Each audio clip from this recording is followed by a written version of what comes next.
quoi parle-t-on dans les journaux que vous avez lus? Il y a deux grands titres dans les journaux de ce matin. Je vais d'abord passer rapidement sur le premier, le recul du gouvernement qui suspend, vous le savez, la loi sur l'assouplissement du Code du travail. C'est l'objet de beaucoup d'articles. Voyez le Figaro qui nous dit que l'exécutif est prêt à reculer sur cette loi El Khomri. Libération écrit que Manuel Valls allonge son temps de travail sur cette loi. Allonge son temps de travail parce qu'officiellement il s'agit, vous savez, seulement d'un report de la présentation de cette loi. Le Parisien aujourd'hui en France nous dit que le gouvernement Valls doit lever le pied pour franchir l'obstacle. Et c'est d'ailleurs dans ce même Parisien aujourd'hui en France qu'on trouve un article qui se penche sur une question de vocabulaire. Parce que vous savez, quand un gouvernement propose quelque chose dont les syndicats ou les gens ne veulent pas, ce gouvernement parle souvent d'incompréhension, les gens ont mal compris, il faut faire de la pédagogie, c'est le grand mot.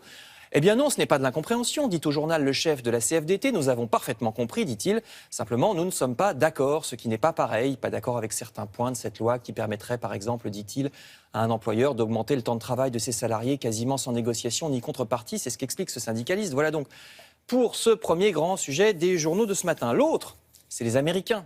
Super Tuesday, comme ils disent.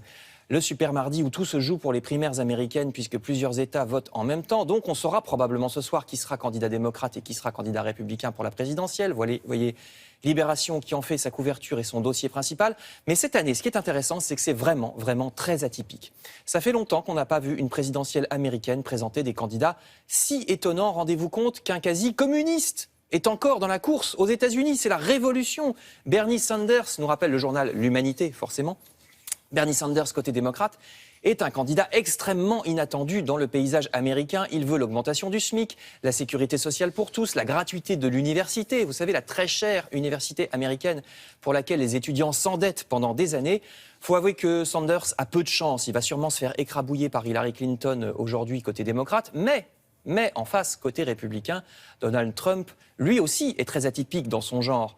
Il est finalement lui aussi, dans son genre également, un candidat anti-système, expliquent les journaux. Trump, que vous voyez en une du Parisien ou des Échos, il est aussi en couverture du Figaro ou du journal La Croix, journaux qui expliquent qu'on ne retient que ces outrances, ces dérapages racistes et misogynes qui existent. Mais il n'y a pas que ça. Trump est le candidat de l'amertume, écrit l'éditorialiste de La Croix.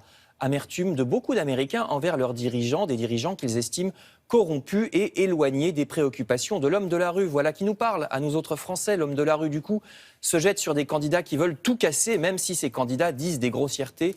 Trump est un lanceur d'alerte, écrit le Figaro. Il alerte sur ce qui pourrait se passer en France si l'on persiste à ne pas entendre le langage de l'homme de la rue qui, jusqu'à preuve du contraire, vote ce qu'il veut dans l'isoloir, rappelle le Figaro. Le Parisien est encore plus clair. Ce journal fait le parallèle avec le Front National. Trump a peu de chance, écrit le journal, d'aller à la Maison-Blanche parce que tous les Américains modérés lui feront barrage et voteront en masse pour le candidat démocrate, quel qu'il soit, pour faire barrage non pas au Front National mais à Donald Trump. Trump qui, de toute façon, n'aurait pas les moyens d'appliquer ses discours tonitruants, rappellent certains journaux, mais jamais, peut-être, la présidentielle américaine n'aura autant ressemblé aux enjeux que connaissent bien les électeurs européens depuis quelques années. Merci beaucoup, à tout à l'heure.